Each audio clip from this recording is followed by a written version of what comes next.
السلام علیکم ورحمۃ اللہ وبرکاتہ۔ دوسری بیوی کے ساتھ ناانصافیاں اس دور میں بہرحال بہت ہونے لگی ہیں۔ یہ جو لوگ اپنے نبی کی سنت کو اپناتے تو بڑے زور و شور سے ہیں اور بڑے پرجوش ہو کر ہیں، مگر نکاح کے بعد اسی سنت کی دھجیاں اڑاتے نظر آتے ہیں۔ معاذ اللہ، نکاح کرنا ہے تو نبی کی سنت بڑی یاد ہے۔ میری خواہش ہے میں کسی بیوہ سے نکاح کروں، میری خواہش ہے میں یتیم بچوں کو اپنے ساتھ جوڑوں، مگر بعد میں دوسری بیوی کو جو ذہنی اذیتیں دی جاتی ہیں اس سے اللہ پناہ میں رکھے۔ آپ دوسری عورت کے ساتھ جو ناانصافیاں کرنے لگ گئے ہیں نا، وہ بڑی غلط ہیں۔ سب سے پہلی بات تو یہ کہ آج کے دور میں جو دوسرا نکاح ہے اس کو باقاعدہ چھپا کر کیا جاتا ہے،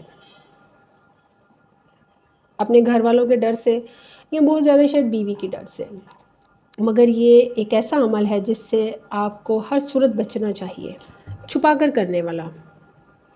دیکھیے، آپ نے جب نکاح کیا ہے تو یہ آپ پر فرض ہے کہ آپ اپنی اس بیوی کو برابر کے حقوق دیں، لیکن اگر آپ دونوں کے درمیان، آپ دونوں کے مابین صلح صفائی سے کچھ معاملات طے پاتے بھی ہیں تو آپ ان معاملات کو جلد ہی ختم کرنے کی کوشش کریں تاکہ آپ اس بیوی کے ساتھ بھی انصاف کریں۔ آپ کیوں اس چیز سے بے خبر ہو جاتے ہیں کہ آپ کی بھی بہنیں ہیں، آپ کی بھی بیٹیاں ہیں؟ آپ ان کے لیے کون سے راستے جو ہیں ان کے آگے بچھا رہے ہیں؟ اگر آپ کو سمجھایا جائے، بتایا جائے تو آپ کو لگتا ہے کہ یہ تو بد دعائیں ہیں، یہ تو ہمیں پتہ نہیں کیا بتایا جا رہا ہے۔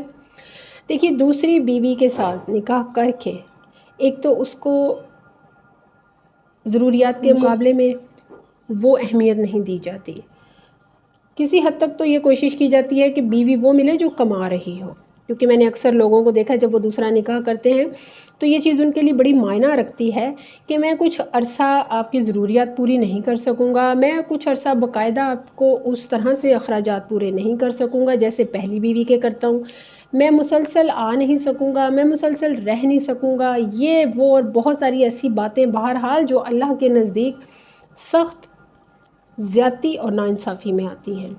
دیکھیے، بہت حد تک تو یہ کوشش کیجئے کہ دونوں بیویوں کو ایک جیسا مقام دیں، دونوں بیویوں کو ایک جیسی سہولیات دیں۔ اگر پھر بھی ایسا نہیں کر پاتے تو یہ عمل تو ضرور کیجئے کہ دوسری بیوی کو بھی بہترین زندگی اور بہترین سکون دینے کی پوری کوشش کریں۔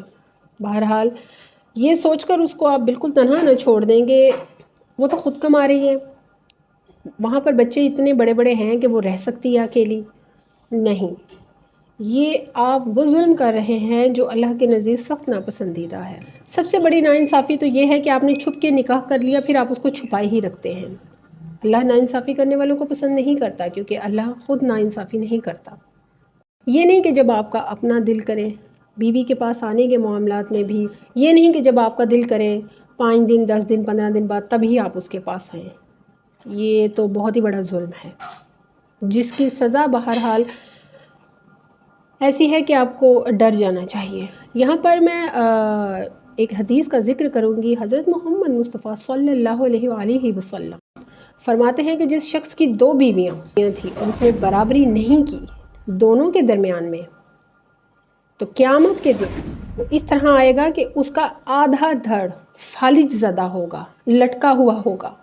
یہ بہت بڑا جرم ہے اللہ کے نزدیک، یہ بہت بڑا جرم ہے کہ آپ دوسری بیوی کے ساتھ ناانصافی کریں، اور یہ 99% ہو رہا ہے اس دور میں کہ یہ جو مرد حضرات ہیں، ایک تو یہ دوسرے نکاح چھپ کر کرتے ہیں، پھر دوسرے نکاح کرنے کے بعد ظلم و زیادتیوں کی انتہا کر دیتے ہیں۔ ظلم و زیادتی یہی نہیں ہے کہ آپ ماریں، آپ لڑیں، ذہنی اور جسمانی تکلیف میں دوسری عورت کو ایک بیوی بنا کر مبتلا رکھنا بھی بہت بڑا ظلم ہے، بہت بڑا ظلم ہے۔ کیونکہ دیکھیے، اللہ سبحانہ وتعالیٰ فرماتا ہے کہ دوسری شادی کرو ہی اس صورت میں جب عدل کر سکتے ہو۔ آپ نے اگر دوسری شادی کی ہے تو یقیناً اپنے آپ کو زنا سے بچانے کے لیے ہی کی ہے نا۔ ذہنی جسمانی کسی سکون کے لیے ہی کی ہے نا، تو جب یہ کی ہے تو پھر اس چیز کو بھی دیکھیں کہ میں نے اب عدل کرنا ہے۔ جب آپ اللہ کے حکم کے مطابق عدل کریں گے تو آسانی وہ آپ کو دے گا۔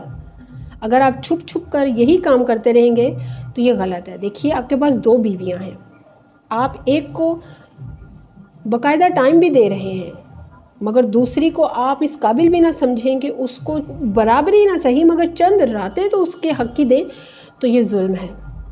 میں نے بہت ساری ایسی خواتین کو دیکھا ہے جو دوسری وائف ہیں، شوہر جو ہیں وہ اپنی پہلی بیوی کے پاس تو ہر رات جا رہے ہیں، سو تو ایک ہی کمرے میں رہے ہیں نا آپ، ڈیلی اس کے پاس ہوتے ہیں، مگر اس بیوی کے پاس 10 15 5 دن بعد چکر لگایا جاتا ہے، اور وہ بھی اس طرح 2-3 گھنٹے کے لیے آئے اور چلے گئے۔ یہ بہت ظلم ہے۔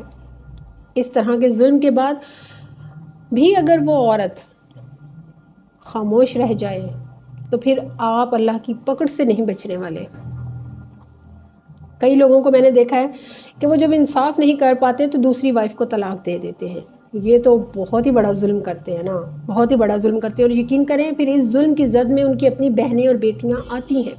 لہٰذا آپ نے نکاح کر لیا ہے، اور پھر جب آپ نکاح کرتے ہیں کیونکہ اس وقت زیادہ تر نکاح ایسی عورتوں سے کیے جاتے ہیں جو یا تو بیوہ ہوتی ہیں یا طلاق یافتہ، پھر آپ نے جب دوسرا نکاح کر لیا ہے تو آپ اتنی شرم تو کر لیں کہ اس کے ساتھ پہلے زندگی میں جو ہوا آپ اس کے ساتھ وہی کر رہے ہیں، آپ اس کے ذہن کو دے کیا رہے ہیں۔ ایک عورت کو بگاڑنے میں ایک مرد کا بھی بہت بڑا ہاتھ ہوتا ہے۔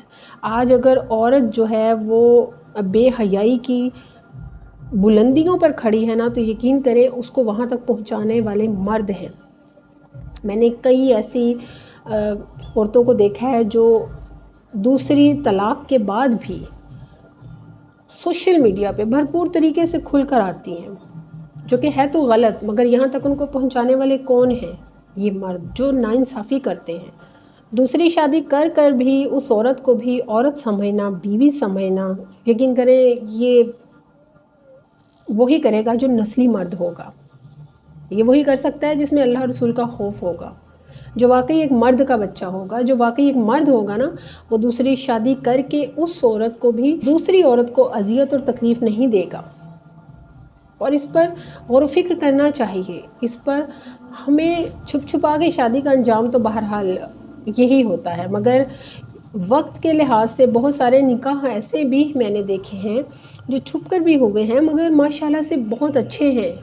میں نے ایسے مرد بھی دیکھے ہیں کہ آپ یقین کریں وہ دوسری بیوی کے ساتھ بھی بڑا اچھا سلوک کرتے ہیں، ان کو بھی اسی طرح رکھا ہوا ہے جس طرح پہلی بیوی کو رکھا ہوا ہے۔ کیوں بھائی؟ بس ٹھیک ہے نکاح کیا تو بتائیں گھر والوں کو، ان کو بتائیں بھی میں زناحوں سے بچ گیا ہوں۔ کیا یہ بہتر تھا کہ میں زناحوں کی طرف جاتا؟ کیا یہ بہتر تھا کہ میں کئی عورتوں سے زنا کرتا؟ اس سے بہتر نہیں کہ میں نے ایک عورت سے نکاح کر لیا ہے اور میں زنا سے بچ گیا ہوں۔ بتائیں، آپ نے اگر اللہ کے کسی حکم پر عمل کیا ہے تو اسے بتائیں، اسے واضح کریں تاکہ لوگوں کے لیے بھی آسانیاں پیدا ہوں۔ بعض اوقات کچھ مجبوریاں ہوتی ہیں جن کی وجہ سے آپ کو نکاح جو ہے وہ اس طرح کرنا پڑتا ہے، چھپ کر کرنا پڑتا ہے، مگر جب آپ نے کر لیا تو اسے وقت کے ساتھ ساتھ سامنے لے کر آئیں۔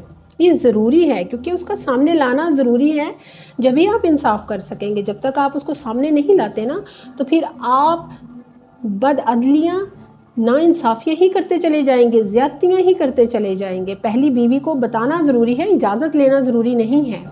آپ اس کو بتا دیں، اس کو بتائیں کہ بھی ہاں میں نے اس طرح نکاح کیا ہے، وہ بھی میری بیوی ہے۔ اپنے اندر اللہ کا خوف پیدا کریں اور ان چیزوں کو لٹکائیں مت۔ دوسرا نکاح کر لیا ہے تو اسے منظر عام پر لائیں، اسے فیملیز کو بتائیں۔ فیملی کو بتائیں گے تو آپ کے لیے آسانی ہوگی، آسانی ہوگی تو آپ اس دوسری عورت کو بھی انصاف کے ساتھ رکھ سکیں گے، اس کو بھی ذہنی اور جسمانی اذیت میں مبتلا کر کے بد دعائیں لینے کی بجائے یا اللہ اور اس کے احکامات کے خلاف جانے کی بجائے یا کل کو پریشان ہو کر اس بیچاری کو بلا جواز طلاق دینے کی بجائے بہتر ہو جائے گا معاملہ۔ اس لیے ایسے معاملات کو جلد از جلد سامنے لانے کی کوشش کیا کریں۔ بہرحال آپ ایک مرد ہیں اور اللہ سبحانہ وتعالیٰ نے مرد کو معاشرے میں ایک اتھارٹی اور ایک طاقت دے رکھی ہے۔ آخر میں یہی کہ دوسری بیوی کے حقوق بھی پورے کیا کریں، وہ بھی آپ کی بیوی ہے اور اس نے تو بلکہ آپ کو بڑے گناہوں سے بچایا ہے، زناحوں سے بچایا ہے۔ لہٰذا ناانصافی سے بچیں اور برابری کے حقوق دیں۔ اللہ سبحانہ و تعالیٰ آپ کو ہدایت دے۔ مجھے دعاؤں میں یاد رکھیے گا۔ جزاک اللہ خیر و بارک اللہ فیک۔